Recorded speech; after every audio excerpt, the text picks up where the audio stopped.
The massive starship hung silently in the darkness of space, its smooth silver hull reflecting the distant starlight.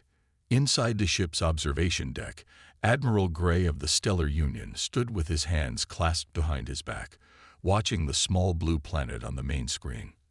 Earth, as its inhabitants called it, looked unremarkable among the thousands of worlds the Union had discovered. "Another primitive world," Captain Miller said, standing beside the Admiral. "They haven't even reached their moon in the last 50 years. Admiral Gray nodded slowly, his tall frame casting a long shadow across the polished floor.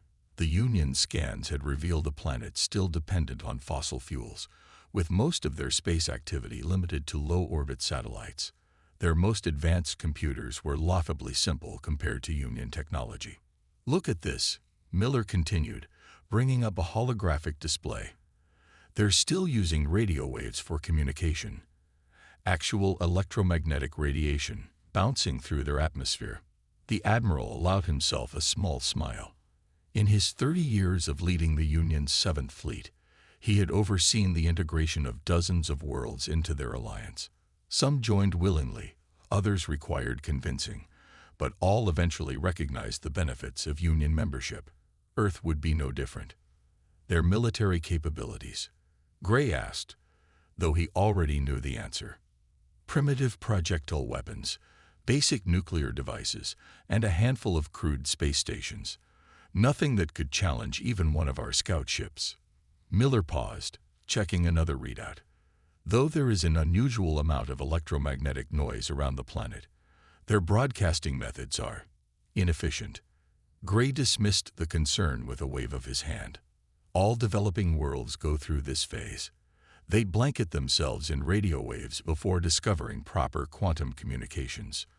The ship's sensors registered thousands of different signals emanating from Earth's surface: entertainment broadcasts, communication channels, navigation beacons, and countless other transmissions. The humans seemed to rely on these signals for everything from finding their way around to watching their favorite shows. "Send the standard first contact package," Gray ordered. "Let's see how their governments react." Within hours, the Union's message reached Earth's major powers. The response was predictably chaotic. Their global communication networks exploded with activity, military forces went on high alert, and their primitive satellites tried to gather more information about the Union fleet. "They're scrambling their aircraft," reported Officer Thompson from his monitoring station. "Military bases worldwide are mobilizing. Several nations have moved their nuclear weapons to ready status." Gray watched the panicked reactions with mild amusement. It was always the same with primitive worlds. Their first instinct was to fight, not understanding how hopeless resistance would be. The Union's technology was centuries beyond anything Earth could muster. "Launch our probe network," Gray commanded. "I want detailed scans of every major military installation and government facility." As the probes descended through Earth's atmosphere, the first anomalies appeared. Several units reported unexpected interference with their scanning systems. The ship's technicians attributed it to the dense layer of radio signals surrounding the planet. "Sir," Thompson called out, his voice carrying the note of concern. "3 of our probes have gone offline. The interference seems to be affecting their navigation systems." Gray frowned. This was unusual, but not alarming. "Switch to backup frequencies and launch replacement probes, and have engineering analyze that interference pattern." The next few hours brought more small issues. Communication with the probes became increasingly unreliable. Some of the fleet's more sensitive instruments began showing irregular readings. Even the quantum communication links between ships experienced occasional glitches. In the ship's engineering section, Junior Technician Smith stared at his diagnostic screens with growing unease. The interference patterns weren't random. They showed subtle structures, like layers built up over decades of broadcasting. But when he tried to report his findings, his superiors dismissed his concerns. "It's just electromagnetic noise," his supervisor said. "These primitives don't even understand basic quantum principles. Their radio waves can't possibly affect our systems." Meanwhile, on Earth, a different kind of discovery was taking place. At a radio astronomy facility in a remote valley, Dr. Thompson worked through the night, studying the signals coming from the alien fleet. 20 years of researching deep space radio emissions had taught her to recognize patterns others might miss. "Look at how our signals are interacting with their ships," she explained to the military officers who had arrived at her facility. "The electromagnetic web we've created around Earth, it's not just random noise. It's like we've accidentally built a planetary defense system without even knowing it." The officers were skeptical, but they couldn't ignore the data. Every time the alien probes encountered certain combinations of Earth's broadcast signals, they malfunctioned. It wasn't consistent enough to be a weapon yet, but it suggested possibilities. Back in orbit, Admiral Gray prepared to move forward with standard first contact protocols. His fleet would demonstrate their power by neutralizing Earth's major military installations, then offer protection and technological advancement in exchange for joining the Union. It was a strategy that had worked countless times before. "Begin positioning the fleet for the demonstration," he ordered. "Target their largest military bases first." As the Union ships moved into their attack formation, more system glitches appeared. Navigation computers took longer to calculate positions. Energy readouts fluctuated. Communication delays grew longer. But none of it seemed serious enough to delay the mission. Gray stood on his bridge, watching Earth grow larger on the main screen. Soon, these primitives would understand their place in the galaxy. Soon, they would join the countless other worlds that had submitted to the Union's superior technology and culture. He had no way of knowing that Earth's apparent weakness, its chaotic, overlapping web of radio signals, was about to become his fleet's greatest nightmare. The humans, dismissed as primitive and harmless, were about to teach the Stellar Union a lesson about underestimating inferior technology. What Gray saw as inefficiency was about to become efficiency's worst enemy. The problem started small, like tiny cracks in a dam. In the engine room of the Union flagship, Junior Technician Smith watched his instruments with growing concern. The interference patterns were getting stronger, and they definitely weren't random. Every time Earth rotated, bringing its most populated regions into view, the distortions in their systems grew worse. "Look at this pattern," Smith said to his colleague, pointing at the screen. "It's like waves in a pond, but they're made of radio signals, and they're bouncing off each other, creating new patterns." His fellow technician shrugged. "Just noise from their primitive broadcasts. Nothing our systems can't handle." But Smith wasn't convinced. He'd spent years maintaining the fleet's quantum communication systems, and he'd never seen interference quite like this. The humans' radio signals seemed to be interacting with each other in ways that created complex, ever-changing patterns. It reminded him of the neural networks in Union computers, but on a planetary scale. Above Earth, more Union probes were failing. Some simply stopped responding, while others reported impossible readings before going dark. The fleet's commanders blamed poor maintenance and ordered more probes launched, but the failure rate kept climbing. In the ship's medical bay, Dr. Wells noticed something odd. The crew members who worked closest to the scanning arrays were reporting headaches and strange dreams. Nothing serious, but unusual for people protected by the Union's advanced health technology. When she tried to report it up the chain of command, her concerns were dismissed as routine stress symptoms. Meanwhile, on Earth, governments worldwide were mobilizing for what they assumed would be humanity's last stand. Military bases buzzed with activity as soldiers prepared weapons that everyone feared would be useless against the alien threat. But in a handful of research facilities around the globe, a different kind of preparation was underway. Dr. Thompson hadn't slept in 2 days. Her small team of radio astronomers had been analyzing every scrap of data they could get about the alien ships, and what they found was fascinating. The Union's technology, for all its advancement, had a weakness. Their quantum systems were incredibly precise, but that precision made them vulnerable to certain types of interference. "It's like trying to have a quiet conversation in a room full of people talking," she explained to the military officials gathered in her lab. "A few voices you can ignore, But when thousands of signals overlap and reflect off each other, it creates a kind of electromagnetic chaos that their systems can't filter out. The officials exchanged skeptical looks. "Are you saying we can fight their fleet with radio waves?" General Roberts asked, his voice heavy with doubt. "Not exactly," Thompson replied. "But look at this." She pointed to a graph showing the alien probe failure rate. The failures spike whenever the probes pass through areas with dense overlapping broadcast signals. If we could amplify this effect. On the Union flagship, Admiral Gray was getting impatient. The preliminary scans were taking longer than expected, and the probe losses were becoming expensive. He called a meeting of his senior staff to discuss the situation. "These technical issues are becoming annoying," he said, looking around the conference room. "I want solutions, not excuses." Captain Miller cleared his throat. "Sir, engineering reports that the interference is affecting more systems than initially thought.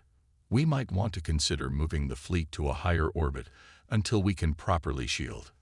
"Absolutely not," Gray cut him off. "I won't have it said that the 7th Fleet was pushed back by primitive radio waves. Increase power to the shields and proceed with the operation as planned." In the corner of the room, Smith shifted uncomfortably.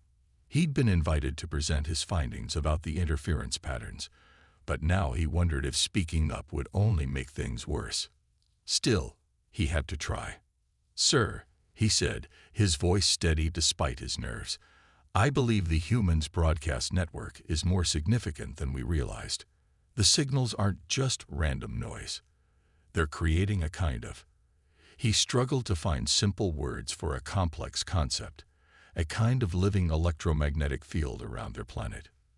The room fell silent. Then several officers laughed. Gray didn't laugh, but his expression made it clear what he thought of the theory. "Technician Smith," he said coldly, "I suggest you focus on maintaining our systems rather than inventing threats where none exist. This meeting is concluded." As the officers filed out, Miller held Smith back.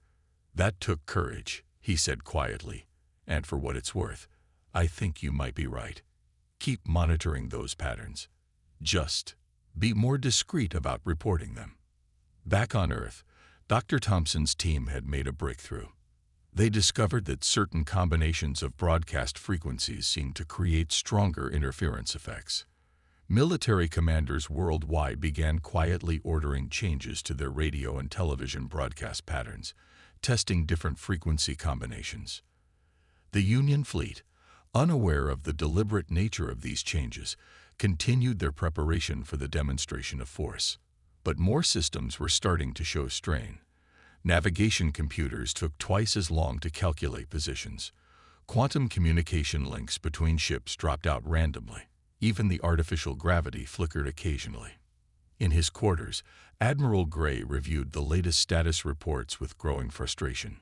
Something wasn't right, but he couldn't put his finger on it. His instincts, honed by decades of military service, told him he was missing something important. But his pride wouldn't let him acknowledge that a primitive world like Earth could pose any real threat to his fleet. Smith, monitoring the interference patterns from his station, saw what was coming. The humans were learning, adapting their broadcast patterns. The chaotic web of signals around their planet was becoming more organized, more focused. It wasn't a weapon yet, but it was getting closer. As Earth's night side turned toward the fleet, bringing the heavily populated regions of Asia and Europe into view, the interference reached new levels. Shield generators started drawing more power. Quantum processors began showing errors. And in the space between the fleet and Earth, the invisible web of human broadcasts grew stronger, denser, more complex. The storm was coming, and only a few people on either side recognized it. Humanity's greatest weakness, its cluttered, inefficient, overlapping communication networks, was about to become its greatest strength. And the Union's greatest strength, its advanced, precise, quantum technology, was about to become its greatest vulnerability. The question was, who would realize it first? Dr. Thompson stared at her computer screen, her coffee long forgotten and cold. The latest data from worldwide broadcasting stations confirmed what she'd suspected. Earth's radio signals weren't just interfering with alien systems, they were starting to synchronize in unexpected ways. Decades of overlapping broadcasts had created something new, something that even the aliens' advanced technology couldn't handle. It's like we built a planetary defense system by accident, she explained to General Roberts, who had become a regular visitor to her lab. Every radio tower, every TV station, every satellite. They're all part of it. We just never realized what we had. The general leaned over her shoulder, studying the complex patterns on the screen. Can we control it? Make it stronger? We're learning how. She pulled up another display. Look at what happened when we adjusted the broadcast frequencies in Asia. 3 more alien probes went dark in that sector. Above the planet, the Union fleet was facing more serious problems. Shield generators were running hot, quantum computers were showing error rates far above normal, and communication between ships was becoming increasingly difficult. In the engine room of the flagship, Smith worked frantically to keep systems online. The interference is everywhere now, he told Captain Miller during an emergency briefing. It's like trying to swim through thick mud. Our quantum systems can't maintain coherence. Miller nodded grimly. The Admiral needs to know the full extent of this. No more sugarcoating the reports. But when they brought their findings to Admiral Gray, his response surprised them. Instead of anger, he showed only cold determination. So the primitives have found a way to disrupt our systems. Interesting, but ultimately futile. Prepare the fleet for immediate attack. We'll show them what real power looks like. On Earth, military leaders were gathering in a secure bunker to discuss humanity's defense plans. Dr. Thompson's discoveries had given them hope, but they needed more than just interference to stop an alien invasion. We've confirmed that our broadcast network affects their ships, General Roberts announced to the assembled commanders. Now we need to turn that effect into a weapon. A technician raised his hand. Sir, we've been experimenting with different frequency combinations. When we align multiple broadcasts in specific patterns, the interference effect gets much stronger. Like turning up the volume? Someone asked. More like turning chaos into order, Dr. Thompson explained. We're teaching Earth's electromagnetic field to dance to our tune. All around the planet, broadcast stations began changing their transmission patterns. Radio towers adjusted their frequencies. TV stations modified their signal strength. Communications satellites shifted their beams. Slowly, the random noise of human broadcasts became more focused, more directed. In orbit, the effects were immediate. Union ships started reporting critical system failures. Quantum computers crashed and rebooted randomly. Shield generators overloaded. Navigation systems showed impossible readings. Smith watched in fascination as the interference patterns shifted. They're learning, he whispered. The humans are actually learning how to use this. Captain Miller stood beside him, watching the disaster unfold on multiple screens. We need to tell the Admiral. This is beyond simple interference now. But Admiral Gray had already made his decision. Launch the attack, he ordered, his voice hard with determination. Full power to all weapons. We'll burn through whatever primitive defense they're trying to create. The Union fleet began moving into attack formation, their weapons charging. But something was wrong. The ships weren't moving in sync anymore. Some drifted off course, their navigation systems confused by the strengthening electromagnetic field. Others reported weapon systems failing to charge properly. On Earth, Dr. Thompson and her team worked frantically to coordinate the global broadcast network. Every radio station, every TV transmitter, every satellite dish had become part of humanity's defense. The chaotic web of signals that had grown around Earth over decades was transforming into something else, a shield made of pure electromagnetic energy. Look at this, one of her assistants called out. The patterns are self-reinforcing now. It's like the signals are learning from each other. Dr. Thompson rushed to his station. The displays showed something remarkable. Earth's broadcast network wasn't just creating interference anymore. It was adapting, evolving. becoming more effective at disrupting alien technology with each passing minute. In the Union fleet, panic was starting to spread. Ships were losing power, weapons wouldn't fire, and communication systems were failing completely. The precise, advanced quantum technology that made their civilization so powerful had become their greatest weakness. "Sir," Captain Miller reported to Admiral Gray, "we're losing control of the fleet. Whatever the humans are doing, it's getting stronger. We need to retreat before." A massive surge of electromagnetic energy washed over the fleet. Quantum computers crashed. Shield generators overloaded. Navigation systems went dark. The mighty ships of the Union hung in space, their technology rendered useless by what they had dismissed as primitive noise. Smith, watching from his engineering station, finally understood what he'd been seeing in the interference patterns. "It's beautiful," he said to nobody in particular. They turned their entire civilization's communication network into a weapon, not by design, but by accident, by being inefficient and messy and human. Admiral Gray stood on his bridge, watching helplessly as his fleet systems failed one by one. The humans' radio waves, which he had dismissed as primitive and harmless, had become an unstoppable force. Their chaotic, overlapping broadcasts had evolved into something his advanced technology couldn't fight. On Earth, Dr. Thompson allowed herself a small smile as the data confirmed what they were seeing. "We did it," she said quietly. "We actually did it." General Roberts put a hand on her shoulder. "What exactly did we do, Doctor?" She looked up at the screens showing the paralyzed alien fleet. "We proved that sometimes the most powerful weapons aren't the ones you design. Sometimes they're the ones you create by accident, by simply living and growing and being human." The battle wasn't over. Far from it.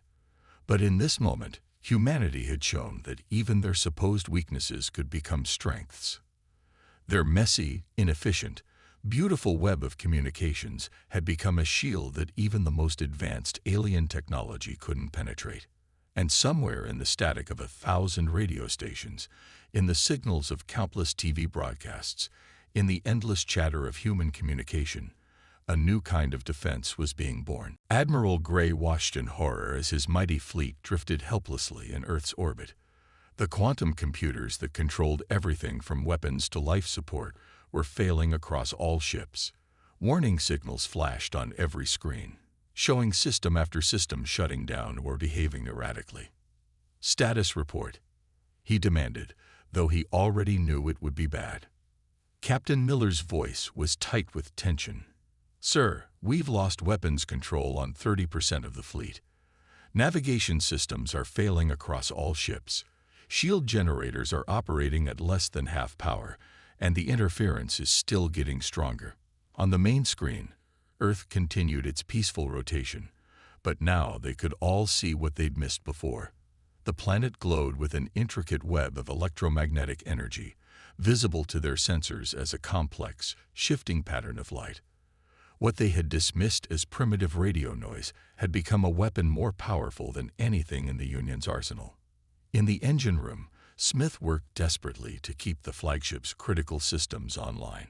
The quantum processors were showing impossible error rates, their delicate calculations disrupted by the increasingly powerful human broadcasts. Even the artificial gravity was starting to flicker. "We need to shut down all non-essential systems," he told his engineering team. "Focus power on life support and basic navigation. Everything else is just making us more vulnerable to their interference." But it was already too late. The humans had learned to control their electromagnetic web, and they were using it with devastating effect. Each time Earth's most populated regions rotated into view, a new wave of interference swept through the fleet, bringing down more systems. On Earth's surface, Dr. Thompson coordinated with broadcast stations worldwide, fine-tuning their attack. "Increase power to all transmitters in the Asian sector," she ordered. "Europe, shift your frequencies to match. North America, stand by for synchronized burst." The effect was immediate and devastating. A massive surge of electromagnetic energy washed over the Union fleet. Ships that had already been struggling completely lost power. Others found their quantum systems corrupted beyond recovery. Even the flagship's advanced shielding couldn't protect it from the assault. Admiral Gray stumbled as his ship's artificial gravity failed again.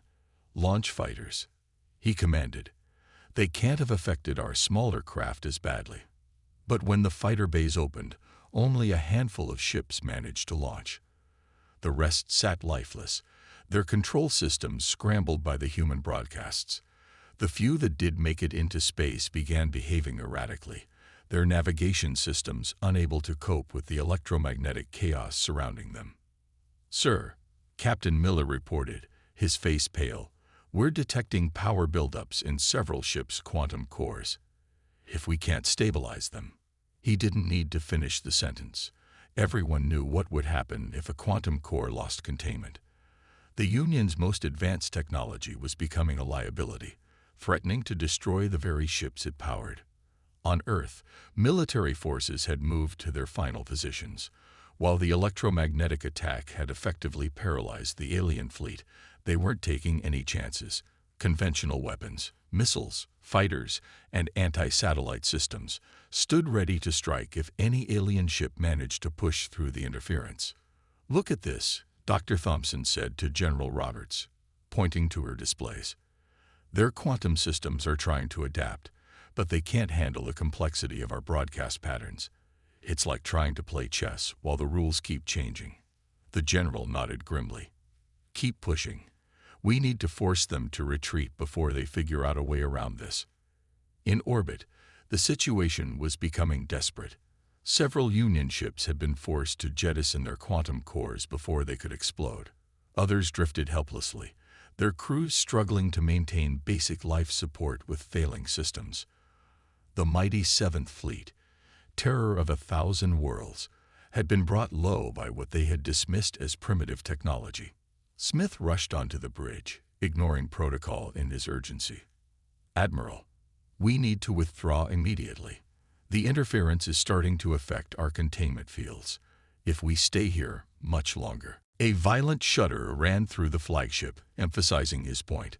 Warning sirens blared as more systems crashed.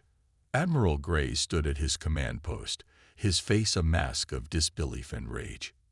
Everything he knew about technological superiority, about the natural order of advancement, was being proven wrong. These humans, with their crude radio waves and chaotic broadcasting, had found a way to defeat the most advanced technology in known space. "Sir," Captain Miller said quietly, "if we don't retreat now, we'll lose the entire fleet. The humans have won this round." Gray wanted to argue, to demand one final attack, but he knew it would be suicide. Already, several ships were reporting critical failures in their life support systems. The proud vessels of the Union were being reduced to drifting hulks by nothing more than radio waves. "Send the retreat signal," he ordered, his voice heavy with defeat. "All ships to fall back to minimum safe distance." But retreat proved almost as difficult as fighting. The humans' electromagnetic web had grown so strong that it was interfering with their faster-than-light drive systems. Ships that tried to jump to safety found their quantum fields collapsing, leaving them stranded in normal space. From her lab, Dr. Thompson watched the aliens' desperate attempts to escape. "They still don't understand," she said to her team. "Their technology is too perfect, too precise. Our messy, overlapping signals create patterns they can't predict or counter." The Union fleet began a slow, humiliating retreat using conventional engines, limping away from Earth while trying to keep their failing systems online. Ships that had arrived as proud conquerors now fled like wounded animals, their superior technology rendered useless by humanity's primitive broadcasts. As the fleet retreated, Smith made one final note in his technical log. "The humans never built this weapon. They created it by accident, through decades of inefficient, overlapping communication. Their weakness became their strength, and our strength became our weakness." The universe, it seems, has a sense of irony. The battle wasn't completely over. Somewhere out there, the Stellar Union was surely planning its response.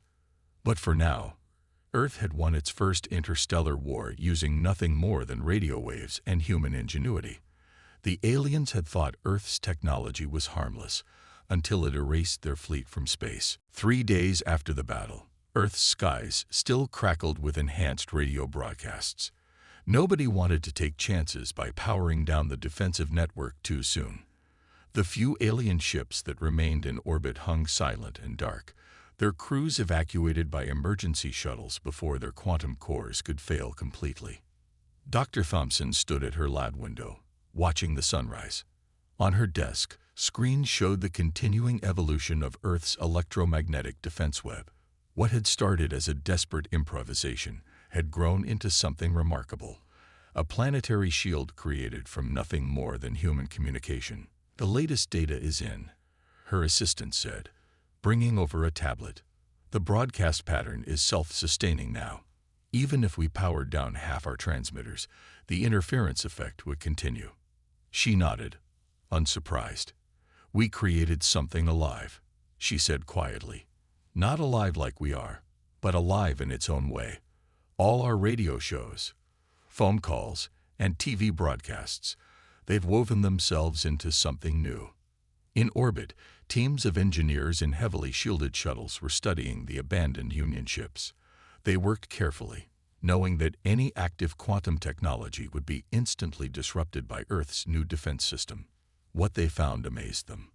"Their technology is incredible," one engineer reported to General Roberts. "But it's also incredibly vulnerable. They built everything on quantum systems, never thinking they might encounter something that could disrupt quantum coherence on a massive scale." The general smiled. "And we disrupted it with technology they thought was primitive. Sometimes the old ways are the best ways." Meanwhile, on the far side of the moon, Admiral Gray faced the most difficult moment of his career. His surviving ships had gathered there, using the moon's bulk to shield them from the worst of Earth's electromagnetic interference. Now he had to contact Union Command and report his failure. "The humans," he said into his communication unit, "have developed a defense system we cannot counter. Their planetary broadcast network has evolved into a weapon that renders our quantum technology useless. I recommend classifying Earth as a protected world, too dangerous to approach." The response from Command was immediate and harsh. They demanded details, explanations, plans for a counterattack. Gray had none to offer.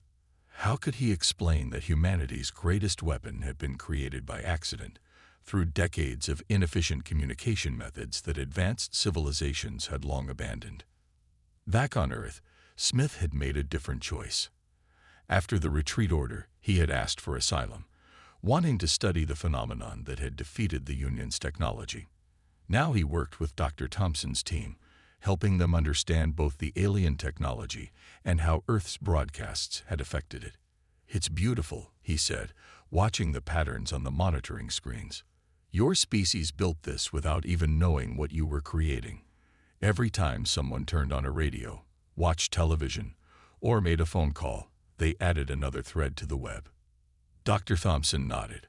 "We always thought we needed to abandon radio waves and move to more advanced technology. Instead, we just needed to understand what we already had. Around the world, things were changing quickly. The knowledge that humanity was not alone, and that Earth could defend itself, had transformed society overnight. Nations that had been enemies found themselves working together to maintain and improve the broadcast defense network. Old radio towers, once considered obsolete, were repaired and upgraded. But the most profound changes were happening in the scientific community. The study of Earth's electromagnetic web opened new fields of research. Scientists discovered that the complex patterns of human broadcasts had created something like a planetary nervous system, a network that could be tuned to defend against any quantum-based technology. "We need to be ready," General Roberts told a meeting of world leaders.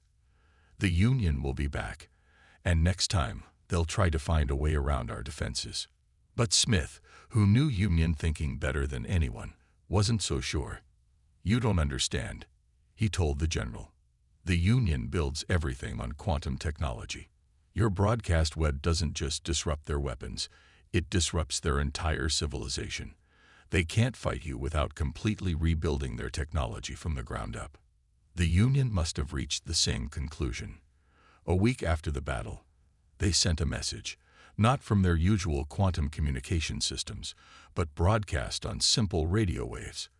They proposed a treaty, recognizing Earth as a sovereign world and promising to share non-quantum technology in exchange for studying Earth's unique defensive capabilities.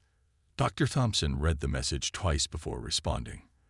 "They still don't understand," she told her team. "They think we designed this as a weapon. They don't realize it's just the natural result of billions of humans talking to each other in the most inefficient way possible." The world's leaders debated the Union's offer. Some wanted to refuse all contact, to keep Earth isolated and safe behind its electromagnetic shield. Others saw an opportunity to join the galactic community on equal terms, protected by humanity's accidental superweapon. In the end, they chose a middle path. Earth would establish diplomatic relations with the Union, but maintain its broadcast network at full strength.